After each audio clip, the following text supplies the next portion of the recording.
Hey folks, welcome back. It's Lucid, and I've got another turn for you here. Just one turn, it's our live turn. And I was going to put multiple turns in this episode.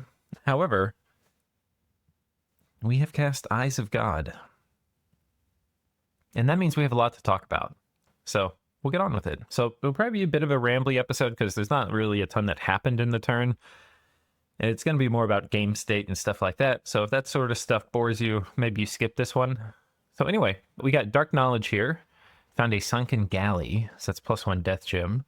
Cast Voice of Tiamat, found a Gorge Glowing Fish, this is 1 Fire Gem. And then, that's pretty good. We're double hit there. Nothing special we found, but still nice. I severely miscalculated this. I probably should have tested this maybe a bit more. I thought I had thugged with these guys before, but I know when I had done it before, it was back in Dominions 5, and I mostly used Soul Vortex, and you can see how that would be helpful here. But yeah, basically, we got repelled, which I knew was the issue, but I thought we would... Well, there's a few things. I wasn't expecting to get negative values for defense. Here we have Morale Negated Repel, and then Attack versus Defense. So there's just too many layers of protection for us to get through. We literally can't land a single hit. So I probably should have just stuck a longer spear on them. Anyway, he ends up routing, and they can't really kill him, so he gets away. But that's very annoying. They ping us, or no, they attack us here in the Flooded Legion with just some random guy. They've gone AI, so this is just AI behavior, sending these guys out. And then we didn't get much from that. We only got the Enchanted Salt. He had a full kit of gear. And then we have a battle here against the Sea Trolls. This is kind of cool.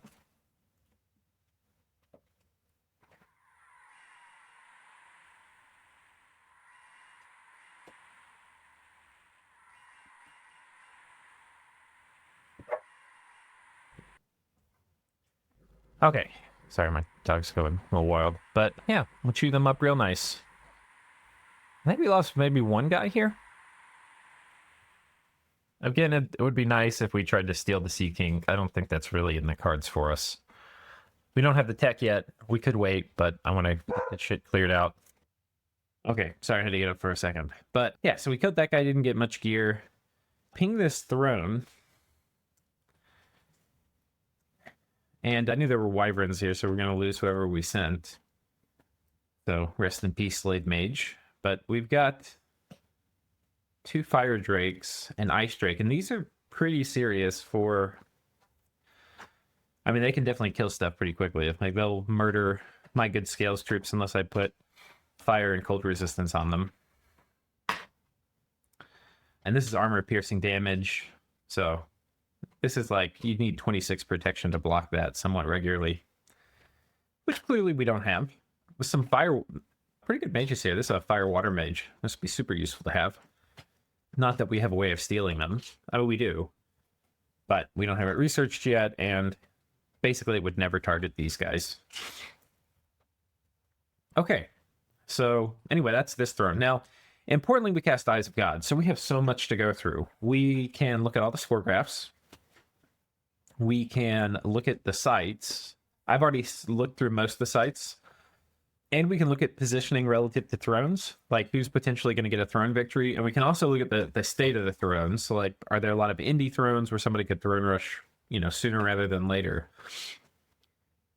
So let's do it. Okay, so first off, we'll start with provinces. We are indeed number 1 in provinces. So Nidavangers 2, Ashdod is in a very close second.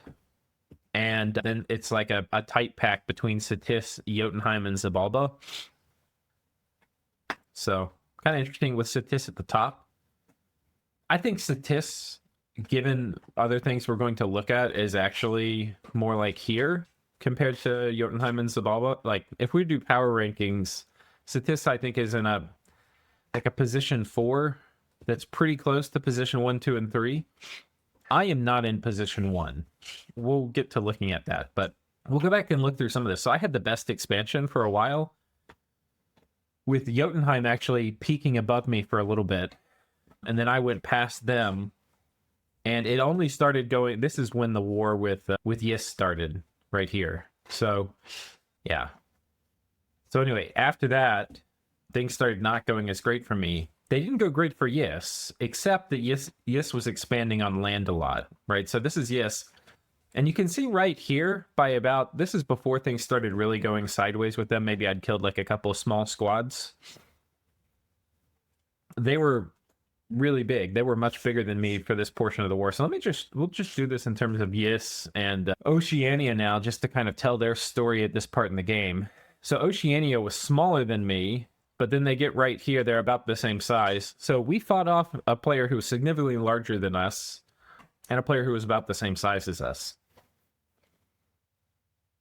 And basically this period where we were flat was basically where we were trying to fight and kill their armies invading us. And then once we fought and killed the armies invading us, then we attacked them, which is, it's kind of a general way you do a defensive war if you win. So anyway, kind of interesting. Pull these back up. So yeah, that's what happened back here with the Yes Oceania War. Here we can see Ashdod. As they're running through Shiniyama, you can see them peeking right here.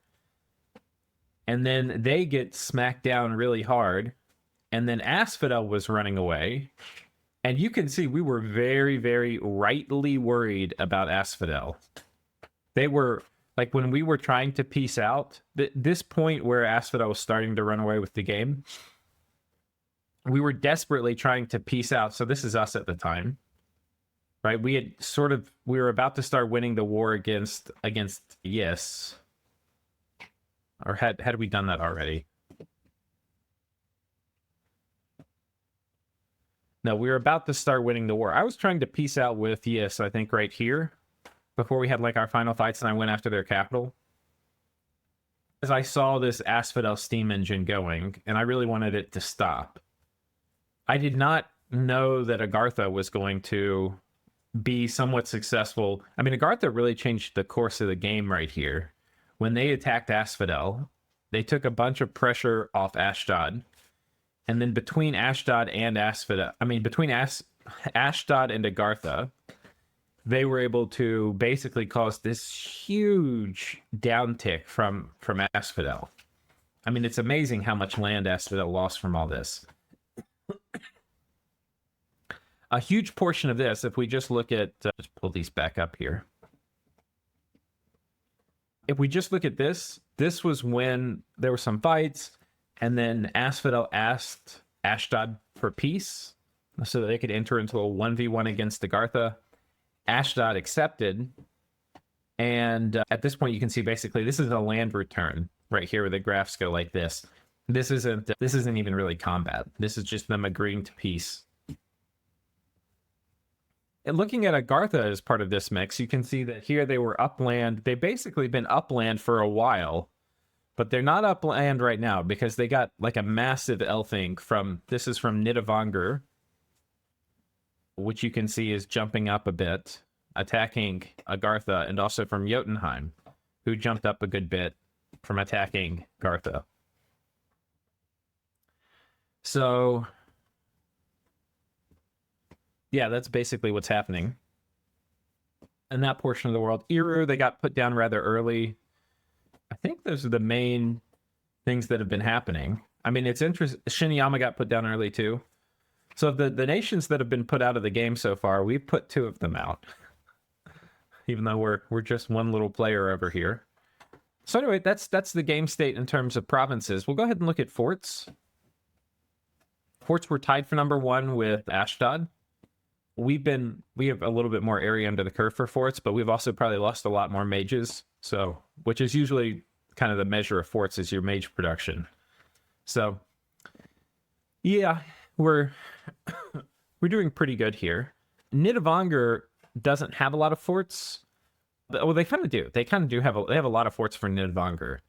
Nidavangur generally doesn't need a lot of forts because most of their mages are foreign recruit. So, this isn't. The thing you're measuring with forts normally is mage production. That's what this graph really means in a way. And it's area under the curve that's going to give you total mage production. That sort of cheats and lies and doesn't tell the story because of foreign recruit. So In this graph, Nidavanger's also probably number one if this graph were really mage production. Okay, income. Nidavanger is number one by about a 10% margin, maybe 15%. There is a silver lining in this for us. I was hoping to be number one in a lot of these graphs. We're underwater. It would be nice to be big. There's some advantages to not being number one. Like, it might be more possible to organize a coalition against Nidavanger or something. But I would have liked to have been position one. So there is some silver lining for us. We have a couple more provinces we can get. There's a couple more cave provinces we can grab. And then I'd like to pick up a couple thrones. And we have yet to storm 3 of the forts, which we're going to be storming this turn as soon as Nidavanger logs in and finishes their turn. So we have potential to have a bit more income from just more provinces. We also have the potential to have more income from getting our dominion spread, because every province that has hostile dominion that we own gets unrest every turn. And we have, pretty okay income scales.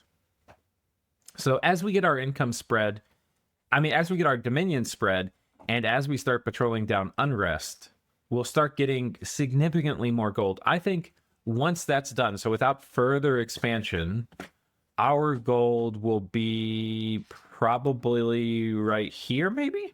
Like a tiny bit above Nidavanger. But Nidavanger may make that might take a 6 or 7 turns. Maybe longer. Probably longer. So it's going to be a while, but I guess the important thing about that is for us to have gains in this department, we don't necessarily need to conquer a lot more. Like, we don't need to start another war. But we might. We'll just have to see. And then Ashdod down here, Inheim here. So these guys are kind of tied. It's kind of interesting because Ashdod is very big, but doesn't have a lot of income. I know they had like a necromancer event and some other things that certainly hurt their income, but yeah, I'm not sure what's going on with that. And then Satis and Zabalba are pretty tight. Agartha, you can see, is a bit on their way out at the moment. And Asphodel, super low. Part of the thing with Asphodel is, let me just pull up Asphodel here, is that you want a lot of gold from expansion, which they sort of got. And then this is when they were sort of snowballing into Ashdod. And this is great because basically the core lands in Asphodel usually don't give that much. So usually you're really interested in taking other people's stuff because you haven't killed all the population there yet. So when that didn't work and it goes sideways, it really just sort of fucks up their whole plan because they're not able to make mages. And in the case of Asphodel, we also know they're making a lot of troops like Minotaurs, and Minotaurs have enormous upkeep. So basically the Asphodel snowball certainly can restart, but it's not going at the moment. And that's really important. That really does mean that Asphodel can be a force we work with. Normally, I would try to not empower Asphodel at all. And it's something I'd still be really cautious about. But I don't think it's like off the table. So, pretty interesting there. Most of these graphs are better, by the way. They all include events and stuff now, too, which is kind of good. Which is especially relevant for gem income, where a lot of the jumpiness of these graphs is from gem income. Number one, by a large margin, is Nidavanger. I'm in position 2, which, I have the room to do some more site searching. Nidavanger with basically a super easy first war against Eru, and then clearly expanded like crazy as well in other directions. They had a lot of time to site search and research and build up infrastructure. Meanwhile, we're putting, 60 PD dumps in certain provinces and 30 PD dumps in other, just everywhere we're doing stuff. We're losing mages. Yeah, so clearly we haven't been able to site search as much. Hopefully we can catch up some, but we'll see. We'll see. We need to site search Glamour especially. We're continuing to do Voice of Tiamat.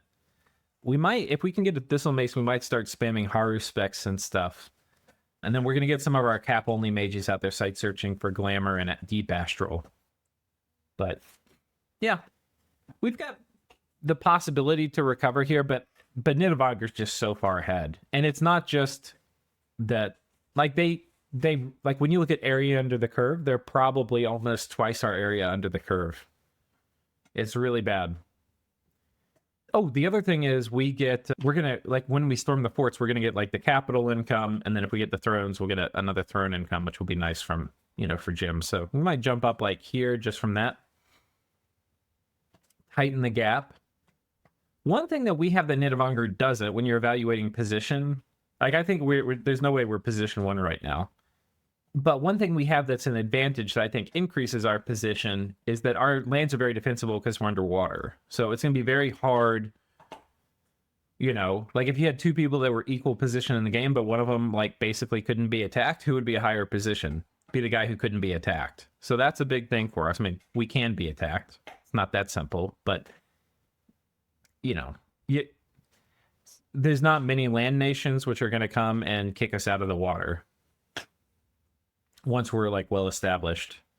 Okay, blood income. This actually is kind of interesting. So we have Jotunheim and Zabalba, which are really the only major blood powers. We can see Ashdod starting to do blood hunting. I'm not actually sure how they're doing it because Ashdod doesn't get blood mages unless they might have garnets or something somewhere.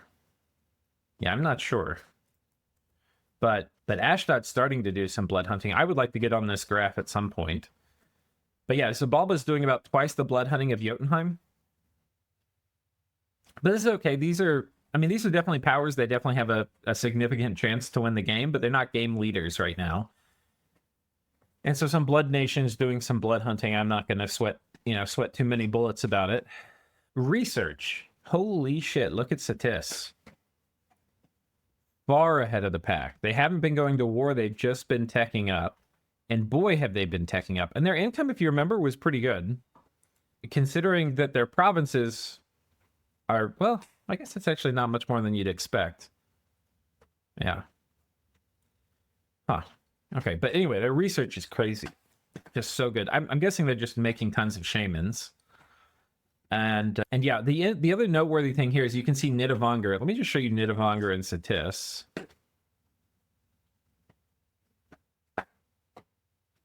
So Satis has been, like, here they were more than double. But you can see the rate of Nidavellir starting to turn up. They're basically parallel now. And Nidavellir seems to be increasing at a faster rate. What I expect is Nidavellir will cross Satis in probably 10, maybe 15 turns. We're right here. We haven't been able to inflect up. However, I think we right now have the highest ability to research of all these nations. We're very low, but we've got tons of mages on forts, sieging stuff, kicking out sea trolls and things like that.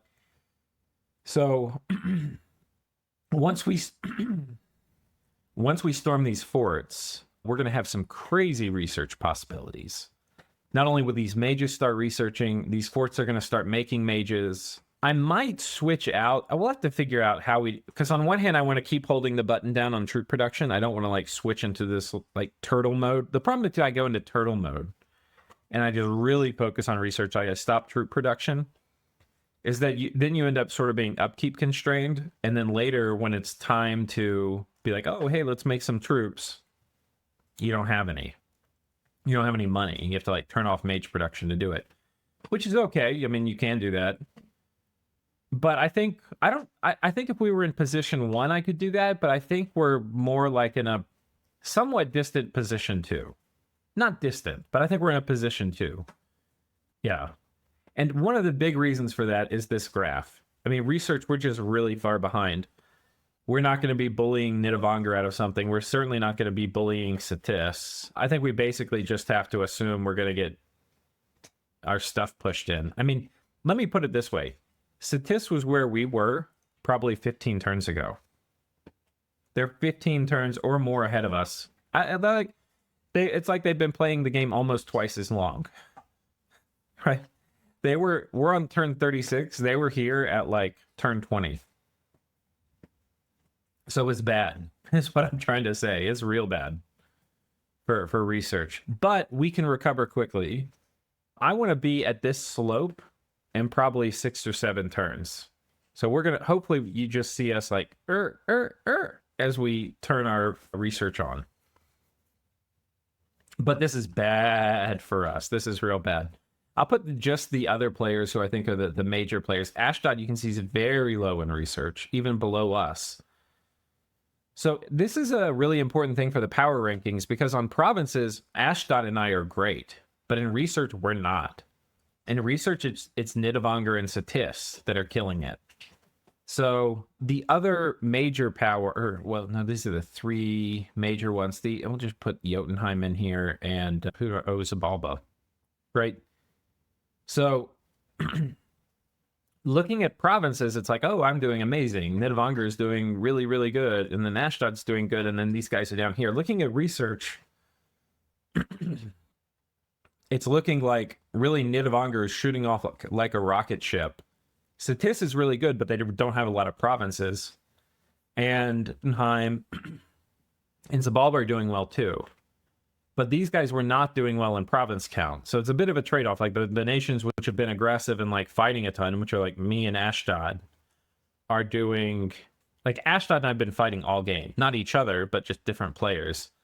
And our research is trash. Dominion... Nidavanger, look at this. Look at that. Nidavanger's been going up like a rocket ship. And this is because they've been spamming out temples and labs. Temples and labs, temples and labs. Been going crazy. This is like Dom kill trajectory. We gotta be careful they don't start pushing their Dominion in the water. It's nuts. We're gonna have to make a lot of priests, and we're gonna make them fast. And get our Dominion adequately spread. So, anyway, that's Dominion. And then, sure, we could put Agartha on here too, I guess. I mean, Agartha is dying. I think we'll keep him off. Asphodel stable. Army size. Nidavanger's number one in this one too. This is not a graph I expected to see Nidavanger number one in. I was expecting me or Asphodel. Satis actually is doing crazy well in army graph too. So Satis is number 2 in army graph, I think. Yeah, none of these guys can be higher. Satis is number 2 in army size. Some of this is a bunch of Solus they made. So there's some Long Dead that's sort of bulking up theirs, but mine's bulked up by Lobogard, which are not any better than Long Dead. They're worse. So, yeah, Satis is number 1 in research and number 1 in army size. I'm sorry. Number 1 in research, number 2 in army size. Nidavanger is number 2 in research, but number 1 in army size.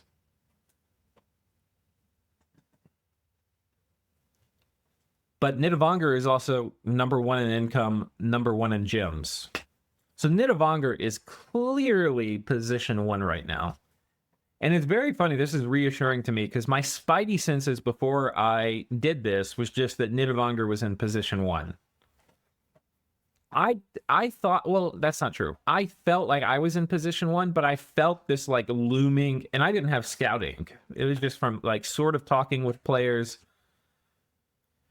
I don't know. It was just a weird spidey sense thing too. I just felt like Nidavanger, I might have even said it in the previous episode, that like Nidavanger's the player to beat here, just with the position and all the things. So that really is the case. The thing is, I'm not so sure which information of this I'm going to share with who. I've already shared a good bit of this information with Jotunheim. Not like the actual graphs, but just the intel. I think I'm high enough in it. I don't want to just like post this in general, but I'm far enough behind Nidavanger in enough of these graphs that I would like to just put them out there. So we'll have to see. But basically this is it. This is for the army size. I'm going to see if there's anything else. Oh, Ashdod. I think he must have failed to take a throne here. Somebody was saying he did that, so I'm guessing that's what happened. But yeah, I think that's basically it. So for sites, there's a few notable sites that I have found searching through the map.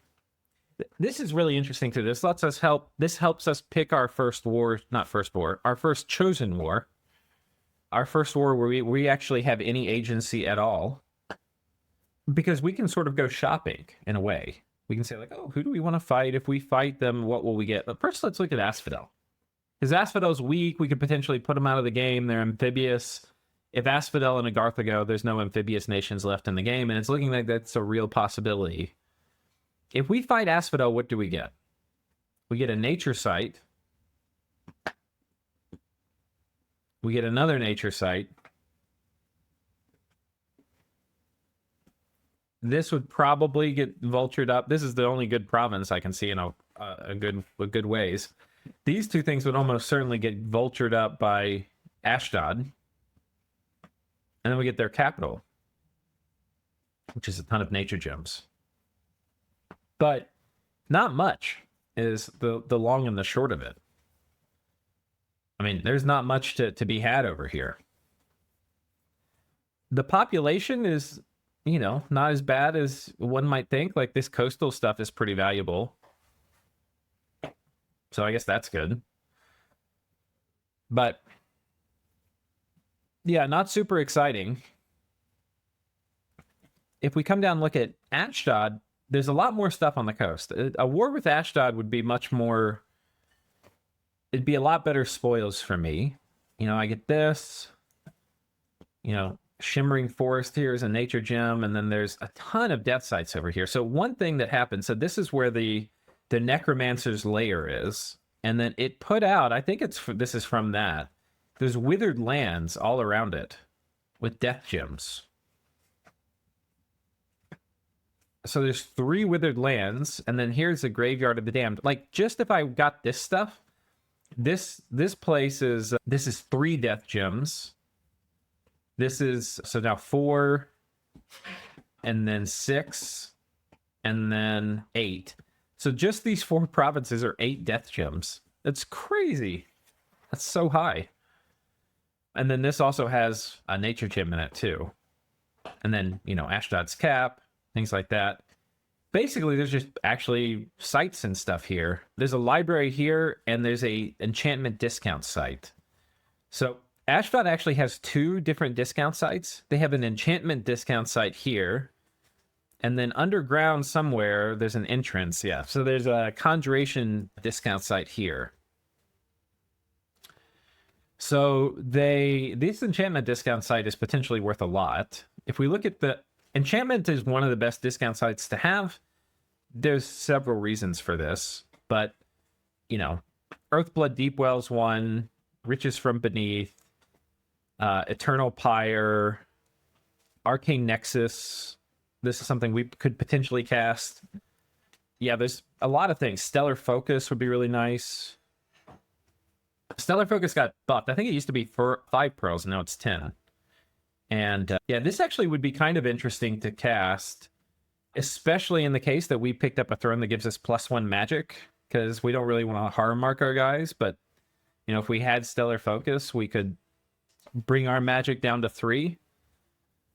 Yeah. So that's that. Yeah, that would be super nice to control this. There's a lot of things that are tempting about killing Ashdod. I think it would in many ways be our easiest war. We could potentially have huge gains. The things it would mean, though, are that I would basically probably... Like, let's say I killed Ashdod's main armies. People started vulturing. You know, Asphodel would maybe get Shinuyama and stuff. Maybe I take this part. Heim takes maybe some of this. Zabalba takes maybe a tiny bit. You know... the thing is, I think if I do that, then I basically also have to kill Asphodel. And if I'm killing Asphodel, you know, like, basically, we're to the point, if I start winning major wars, I have to also consider people might just completely YOLO into me unless somebody else is equally scary. And the other thing is, if I'm totally committed fighting over here, what does that mean? It means these 2 guys, who I think are actually in super high positions, Satis, even though they're small, I think they're going for a Gift of Nature's Bounty play. That's what this looks like to me. Is they've got Mother Oak, right? So they have Mother Oak. They're speed researching. They're going to be at Gift of Nature's Bounty in probably 10 turns. Yeah, it's going to be a big problem. I mean, we can do a Dispel on it. Like, we should be able to pull gems. But... yeah, it's kind of annoying. I mean, we can also just attack them. They're small enough right now that I don't know if Gift of Nature's Bounty... Let's take a look. I think it's enchantment, I believe. So if they're enchantment 8, what are they going to have? They'll have Foul Vapors, Rigor Mortis, Quagmire. What else are they going to have? They'll have the resistances. They'll have anti-magic. They'll have mass regen on their armies. Yeah, I mean, it certainly wouldn't be trivial to kill them. But that's sort of what I expect. The other thing is maybe Nidavellir applying Dominion pressure from both sides will push in their Dominion enough so the Gift of Nature's Bounty isn't that strong. So it could be that this Dominion play that Nidavellir is doing ends up sort of nerfing Satis's main strategy. So that's a thing. But anyway, point being, I guess from looking at sides, Ashdod would be a very juicy target. They have a lot of good stuff on my border. I would probably be a pretty good matchup against them. It would also be really nice to steal some of their mages. Like, they're going to probably be using thugs. And we can teleport in like enslaved mind guys. Okay, so yeah, this would be a great war to have. I'm just not sure. It's a great war in the sense I think I could win it. But it may not be a great war diplomatically. I think when you get to this phase in the game, I mean, it's sort of for the whole game, but really, especially once you get here, like, what am I trying to say? Earlier in the game, like for the first wars, if you get 3v1, there's not always a lot you could have done about that. Like, it's sometimes you're just unlucky or, things like that. And you certainly don't deserve it. Well, you can like way over expand, but yeah, you might not deserve it. However, once you're really big, like once you're a 3-nation state, like once things are starting to really kind of like form into these huge nations, you really are in like a diplomatic web. And it's very hard. Well, there's a few things. It would be completely foolish for me to think that, I'm going to fight Asphodel manly in like a 1v1 and I'm going to get all their stuff or most of their stuff and just somebody else is going to vulture. Because basically, if I got all of Ashdod, then everybody on the map would attack me, even try to like raid me underwater and stuff. So basically, I don't want to say it's like you get voted off when it's this big, but you basically will need to have like a bit of a coalition, or not a coalition, because it's like there basically has to be some kind of like political consensus for your moves by enough players. It doesn't mean like everybody has to agree, but if I were to try to 1v1 Ashdod, the map would rebel and would either attack me and fight me over all of Ashdod stuff so I don't get anything, or just invade me everywhere. That's sort of what I suspect. So that's sort of another thing. So when I'm right now, we're looking at like, what are the spoils? What would the spoils be from different wars? And we're sort of also talking about some of the diplomatic consequences too, but we're not really, right? The big things are the diplomatic kind of consensus about this. And I think the big risk of focusing on this side of the map is neglecting this side.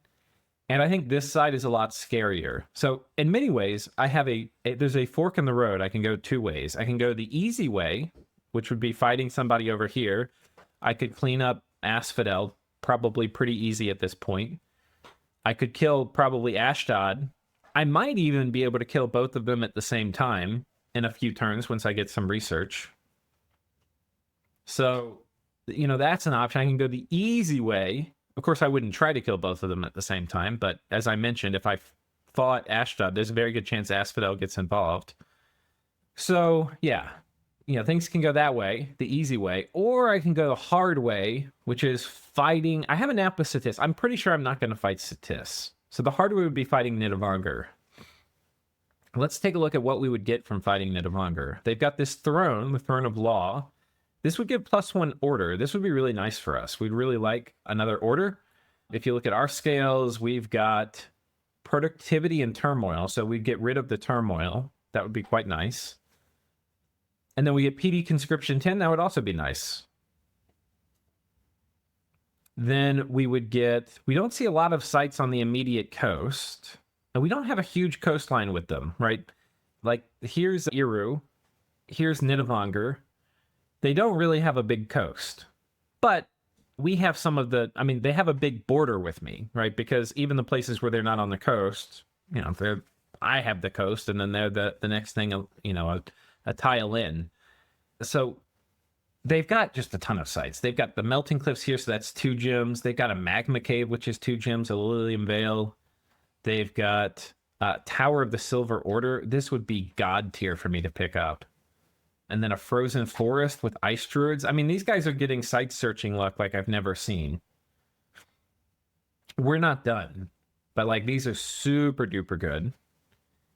Here's the Silver Sarcophagus, which we had been getting global events about. Worldwide Death +2, great. Mudfield, Well of Yesterday's Waters, another 2 gem site. In fact, this sort of makes up my mind. And then this, they get the Greyshade Forest, which is sick. This gives access to like Wind of Death, Wailing Winds. This would be amazing for me to pick up. Amazing. It's so good. I think actually, this sort of solidifies my thinking. I think if we can get a coalition against Nidavanger, I think it puts me in such a better position to win the game. Because I potentially would get a few of these sites with some really useful mages. Like, man, if I just got this thing, like if all I got, everybody else got the other stuff, and I just got like these things, which really would be my portion of the spoils. Like that would not be stuff people should be expecting to get. That would be huge. There would be some conflict between Satis and I about who gets what. So we'd have to see. Like maybe Satis gets some of this. We'd have to figure it out. But it's a enormous... This would be a huge windfall. But yeah, they just have a ton of sites. Ton of sites. And I mean, they've gotten lucky too, because they have so many of these like 2 and 3 gem sites. And then, yeah, I'm very jealous of their site searching. Now, they probably, to be fair, when I'm talking about like, oh, they've been lucky or whatever, they've probably, you know, these sites you have to search for, and some of them you probably have to search deep for. So, yeah, they've been doing a lot of site searching as well. So it's like they, you know, there's a degree to which they're lucky, and there's a degree to which they earn this. So, in many ways, I think the thing we have to figure out, I think this is our challenge for the next few turns, is figure out how to poison the well for Nidavanger and get people to team up and attack them. Now, this shouldn't be too hard, because they're position 1. They're going for their 3rd capital now.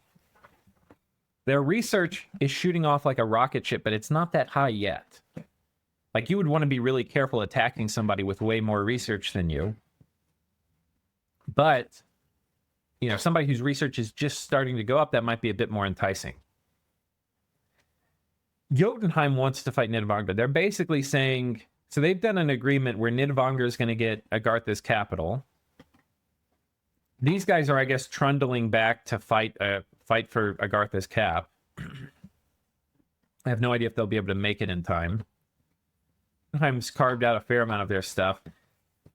The other kind of actors in this are Zabalba. Zabalba actually has a border with Nidavanger that's somewhat large, right? Like they've got they'll border basically all through this Agartha front, and then even because they have this lake system, a lot of the Satis front. And presumably they'll get this from Agartha. So that actually gives them a pretty large border. So we could potentially... Here are all the players who could potentially... This is kind of the scary thing about being position 1 as Nidavanger. All the players who could potentially attack them. 1 is Zabalba, 1 is Satis, 1 is Jotunheim, and 1 is me. It's basically every player except Asphodel, but Asphodel actually sort of might be able to... I think Jotunheim's going to block them off, but Asphodel wants to take this army and go take Agartha's stuff. They pieced out Ashdod, who's far bigger than them, and they did that to purchase a 1v1 with Agartha. The thing that didn't go well for them is it's not a 1v1 anymore because everybody's eating Agartha before Asphodel can. This is a very bad situation to be in as Asphodel. What I really hope is he doesn't take these and try to march at thrones. That will, if Asphodel goes and tries to get these 2 thrones, I'll probably try to kill Asphodel. But anyway, we're talking about poisoning the well with Nidavangur. Satis, I think, is just going to tech. I've been asking them. I've heard no noises about what they want to do. It's possible. I think this is the thing for me to explore. We know Jotunheim's in. There's only really one other potential player. It's Alba. Zabalba is a key player in this because Zabalba is probably either going to attack Ashdod, Jotunheim, or Nidavangur. If they go after Asphodel, they'll probably lose. If they go after, but maybe not. If they go after Jotunheim, they'll probably get Ashdod to help. Maybe Asphodel too. And that will potentially eliminate an important ally for me. And it's also going to certainly allow Nidavangur to vulture, at a minimum, this throne. So that's not super exciting. So that's my concern, I think, is if people go after Jotunheim, it's going to give Nidavangur the chance to vulture more. And it's going to put Nidavangur now with 3 thrones, only needing 3 more. The other thing is people have actually been doing a pretty good job of forting thrones. This one needs to get forted. This one needs to get taken. There's a few inferior thrones. Jotunheim's going after this one this turn, the throne of Gaia. But people really need to get these thrones forted. This one too. So, but I think that just talking through this with you guys, and then also from having looked at the graphs and everything, I think the main thing that will kind of catapult me into like really a strong position in this game is if I can figure out how to crack the nut of fighting Nidavangur. Jotunheim will certainly help, but Jotunheim and I can't just do it because Jotunheim will get stabbed. Jotunheim will get stabbed by Zabalba and maybe Ashdod. Ashdod is basically in a position where they can only stab. They can't fight Nidavangur themselves, and anybody fighting Nidavangur is going to be upsetting Ashdod because they're going to be... That player will be a neighbor of Ashdod and getting bigger, which of course Ashdod's not going to like. So Ashdod's basically in a stabbing position. Zabalba either can stab or can help.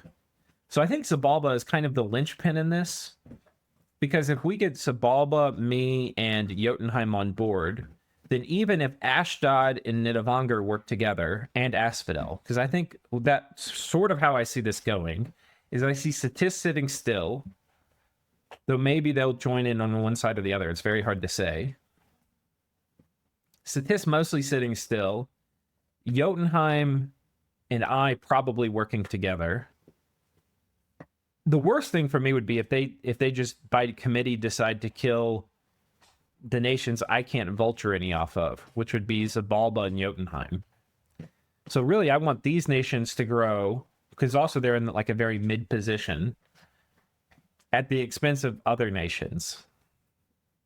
So I've already befriended Jotunheim. I think it's going to be very easy for Jotunheim and I to work together. I think the thing I need to do over the next couple turns is befriend Zabalba. So I think that's what I'm going to do. I think we're going to end this video here. And I'm going to get sending Zabalba some messages, share some intel with them. They certainly have lots of intel to share now with sites and graphs. I'm not sure. We'll talk about it a little bit. Do we have Zabalba? Like, what would I potentially send to Zabalba? Provinces, I don't want to send Zabalba this, with me at the top. Income, I'm a little close here.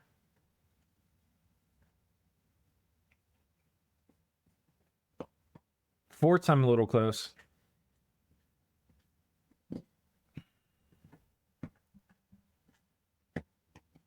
Zabalba.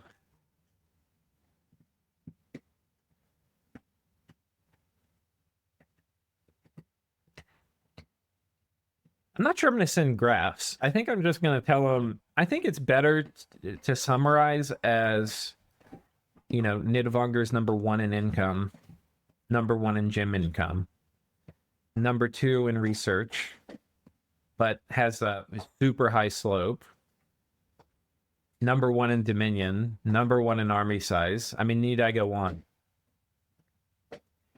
Because here's what I think. I think it's in no way, shape, or form am I bending the truth to say that Nidavanger's in position 1. They certainly are in position 1 right now, in my opinion. But I would like to, the part I would like to bend is how much they're in position 1.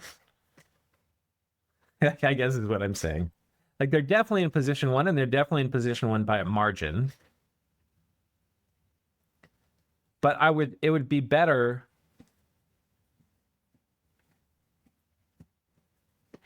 Yeah, I wonder what they would get. And this is the other thing, because it would be better. If part of the reason of sharing information is to kind of help motivate people into action, it would be good to have a stronger motivation.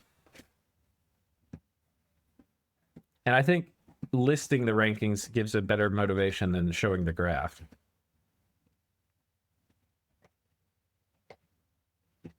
God, look at this.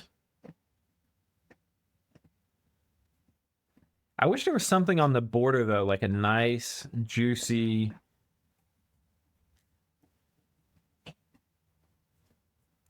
Maybe that's it. Maybe they could enter the front, get Agartha's cap, and get some more stuff down here, and then Jotunheim can attack through this much bigger border. And then we leave Satis out of it.